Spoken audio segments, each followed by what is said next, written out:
Back then, I was just called Lee by everyone, and I was okay with that. Nothing pretentious, what you see is what you get sort of thing. I was crap at school. The only thing I liked was art, and I think I was good at that. I was the class mess, the lad, lunatic boy who always got into trouble, the type.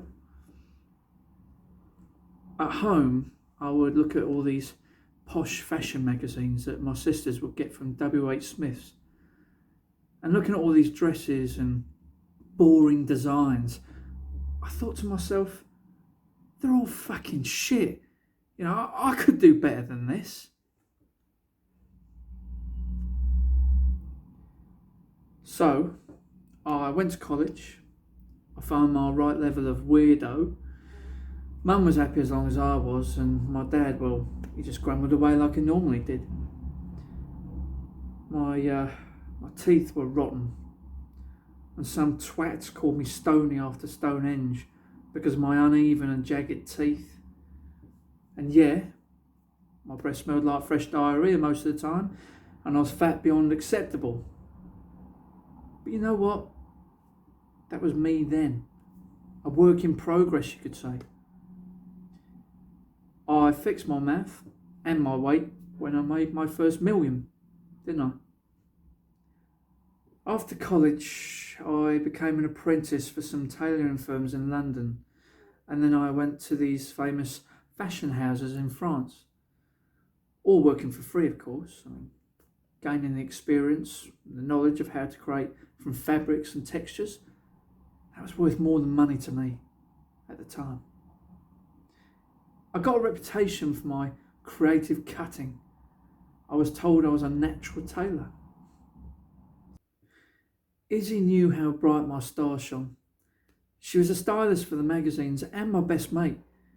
I suppose she became my style muse. Mad as a fucking box of frogs, but I valued her thoughts, her passion.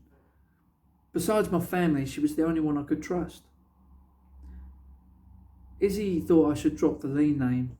It sounded too counter the state, too rough trade. And also I didn't want the social to know that I was doing all these gigs around London, earning the dirty dollar. So yeah, it was best that Lee disappeared.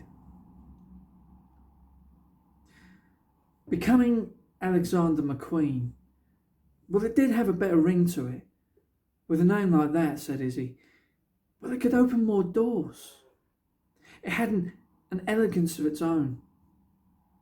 She was right, of course. Alexander the Great, she would introduce me to her rich clients. We presented a few shows in London Fashion Week, mostly crap, lowbrow thrills for the fucking highbrows. But they got good reviews and people started to buy my clothes.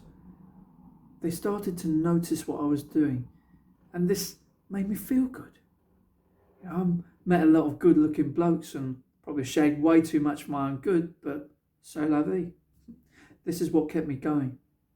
My fashion and my boys. Relentless, said Izzy. Alexander, you are a relentless soul. I suppose I couldn't deny that truth. Show after show, more explicit and controversial. I was in a rage. I wanted people to have heart attacks when they saw my shows. I wanted people to faint and vomit at the excess on the stage.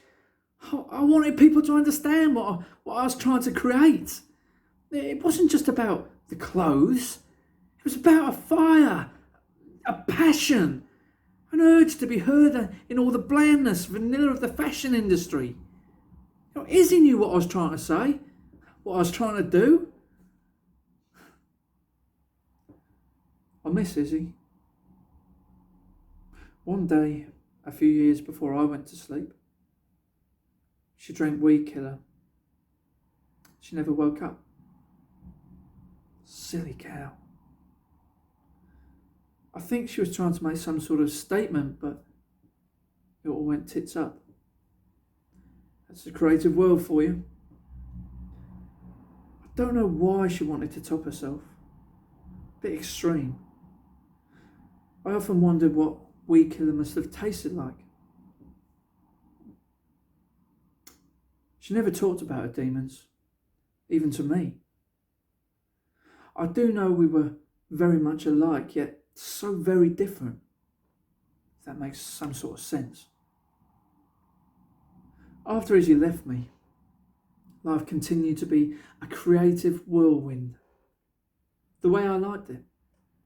The way it should be. More shows, more cock, more drugs. There I was, the rough, smelly, fat, queer kid from the slums of London, suddenly transformed into the king of the fashion world. With so many millions I'd lost count. I'd become a designer label. I'd morphed from Alexander to McQueen. Izzy would have approved. Bless her. All the way through this false celebrity shit, I still had my Lee family, and I think that sort of kept me sane. Jan and Jackie and Tony, of course, Mum and grumbly Dad. But the one person that meant the most to me out of everyone was my mum, the one constant in my life. And I know it's an old gay cliche that every queer boy worships his mother, but in my case, well, I simply adored her. End of. The light of my multi-million-pound world. One day, I was sitting in the board of directors and the head of accounts said that I was approaching billionaire status. The entire fashion world was at my feet. But I wasn't listening. Jan had texted me. Mum had been rushed to hospital. She hadn't been well for some time. Cancer, they said. She lay there, wispy and ghost-like. All the kids there. I'd organised a private room and best doctors available. Jan thought I'd gone a bit OTT with the flowers, but Mum always loved tulips. Dad just sat there like a stone statue. All his grumbles gone. His wife laying there with her eyes closed and tubes helping her breathe.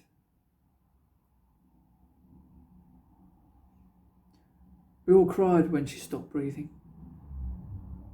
And I knew then that life wasn't, never had been fair. I felt so alone. Yet at the same time, it was quite a comforting feeling. Hard to explain, really. They say I suffered a mental breakdown, that I fought depression for most of my life, but shall I tell you the real truth about what happened? I think I lost myself. I lost Lee. That smelly little puff with rotten teeth. I don't think I knew myself anymore.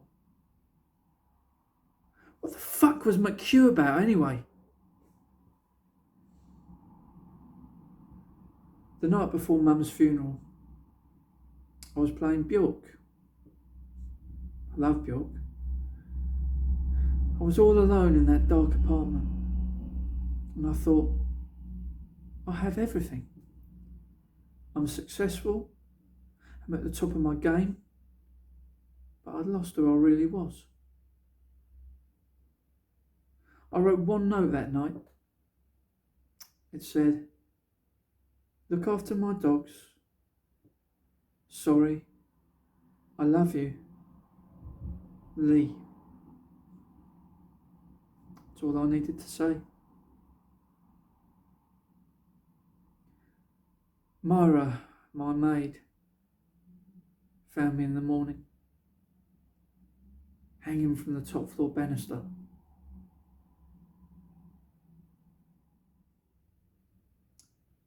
Now, I've all the time in the world, in the fucking universe, to reflect and think about what I've done, what I've achieved, what failed, what made me happy, and what made me sad, and how I could have done things differently. They called me a genius, but I was just Lee. I've always been Lee.